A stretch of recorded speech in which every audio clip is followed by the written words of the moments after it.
দিনের আলোতেই দুষ্কৃতীদের তাণ্ডবে তীব্র চাঞ্চল্য ছড়ালো রায়গঞ্জ শহরের চণ্ডীতলা এলাকায়। শিলিগুড়ি মোড় থেকে কর্ণজোড়ার দিকে যাওয়ার পথে এক লরি চালককে প্রকাশ্যে দাঁড় করিয়ে বেধড়ক মারধরের অভিযোগ উঠেছে একদল দুষ্কৃতীর বিরুদ্ধে। আক্রান্ত লরি চালক পাপাই দাস জানান, শিলিগুড়ি মোড় থেকে কর্ণজোড়ার দিকে যাওয়ার সময় টোটোতে আসা কয়েকজন যুবকের সঙ্গে রাস্তার সাইড নেওয়া নিয়ে সামান্য বচসা হয়। সেই ঘটনাকে কেন্দ্র করেই টোটোতে থাকা যুবকরা ফোন করে আরও কয়েকজন দুষ্কৃতীকে ডেকে দেয়। এরপর চণ্ডীতলা এলাকায় লরিটিকে জোর করে দাঁড় করিয়ে চালককে ঘিরে ধরে বেধড়ক মারধর শুরু করে তারা। দুষ্কৃতীদের নির্মম হামলায় গুরুতর আহত হন লরি চালক। এলাকাবাসীর তৎপরতায় কোনো রকমে প্রাণে বাঁচেন তিনি। বর্তমানে তিনি চিকিৎসাধীন রয়েছে বলে জানা গেছে। খবর পেয়ে দ্রুত ঘটনাস্থলে পৌঁছয় কর্ণজোড়া ফাঁড়ির পুলিশ এবং অভিযুক্ত দুষ্কৃতীদের গ্রেফতার করে নিয়ে যায়। এই ঘটনার জেরে এলাকায় আতঙ্কের পরিবেশ তৈরি হয়েছে। সাধারণ মানুষের প্রশ্ন, দিনে দুপুরে প্রকাশ্যে এমন দুষ্কৃতী কার্যকলাপ কবে বন্ধ হবে? পুলিশ পুরো ঘটনা তদন্ত শুরু করেছে। স্থানীয় বাসিন্দা নকুল সরকার বলেন, দুপুরে এমন মারধরের ঘটনা দেখে আমরা আতঙ্কিত হয়ে পড়েছিলাম। দুষ্কৃতীদের দৃষ্টান্তমূলক শাস্তি হওয়া উচিত। এই ছেলেটাকে মারলি কেন? আমি বাড়িতে ছিলাম, ঠিক আছে। আমাকে ফোন করে বললো, আমি কথা বললাম, তুই দাদা গাজার পাওয়া ছেড়ে দাও। আমার কি বলে খানকে সাথে ঠিক আছে, তুই আয়, তুই মারবো। তাই বলে মারবি? আমি মারি, শুনো তুমি। তাই বলে মাথা মোটা ফাটাই দিবি? মাথায় ফাটাই দিচ্ছি, শুনো না, শুনো মাথা আমি ফাটাই, আমি মাথা ফাটাই নিচ্ছি। বলছে কি নাম দাদা আপনার? আমার নাম পাপাই দাস। কি ঘটনাটা কি হচ্ছে, কেন ঘটনা হচ্ছে, আমি যাচ্ছিলাম গাড়ি নিয়ে লোড করতে। এবার হচ্ছে বাদিক দিয়ে টোটো ঢুকছে, ঢোকার পরে এবার আমি বাদিকে, আমার ডান দিকেও টোটো ছিল, এবার আমি বাদিকে চাপছি।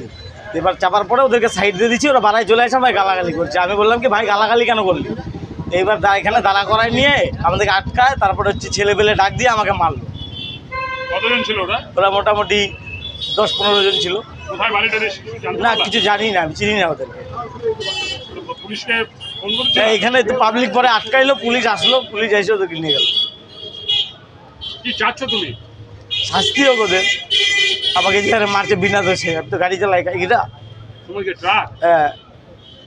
কোথা থেকে কোথায় যাচ্ছিল? আমি শিলিগুড়ি সেন্ট্রিগেট থেকে যাচ্ছিলাম কর্ণজোড়া। কি নাম তোমার? আমার নাম পাপাই দাস। বাড়ি কোথায়? রায়গঞ্জ বন্দর। কি দেখলেন এখানে? দেখলাম এই ছেলেটা যাচ্ছিল, অনেকগুলো ছেলেপেলে এসে একে খুব অ্যাটাক করলো, মার ঠার দিল, পাথর পুথর দিয়ে বা হাসপাতাল দাও বললো, সব কিছু নিয়ে আসছিলো। নিয়ে এসে খুব মারধর শুরু করে দিল। লোকটা তো পড়ে গেল, পড়ে গিয়ে তারপর সবাই মিলে আমরা বাঁচানোর পরে ওদেরকে আটকানো হলো, আটকায় দিয়ে পুলিশকে ডাকা হলো, পুলিশের হাতে উঠাই দেওয়া হলো।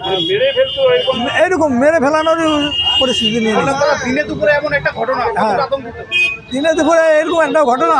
এই ছেলেটা বিরাট আতঙ্কে আছে এখন। ওকে কিভাবে বাঁচানো হলো মানে চিন্তা করা যায় না, এতগুলা বাজে অবস্থা। এগুলা সব পাতা কোটাকোট আছে, এগুলা খুব বাজে ব্যবহার করতেছে। এগুলা অনেক এই রাস্তায় ঘোরাঘুরি করে এগুলাই করে, এগুলার কাজেই এগুলার পুরা শাস্তি হোক। এগুলাকে ওরা, আমি তো 8-10 জন দেখে ফেললাম। 8-10 জন মিলেই মারছে, ওকে তো মেরেই ফেলতো। কোনো মতে আমরা সবাই ঝাঁকায় পড়লাম, ঝাঁপায় পড়ার পরে ওকে বাঁচানো গেল, নাহলে তো ওকে মেরেই ফেলতো। পাবলিক যদি আমরা না থাকতাম তাহলে অবস্থা সিরিয়াস হয়ে যেত। রায়গঞ্জ থেকে রামকৃষ্ণ দাসের রিপোর্ট, কুলিক নিউজ।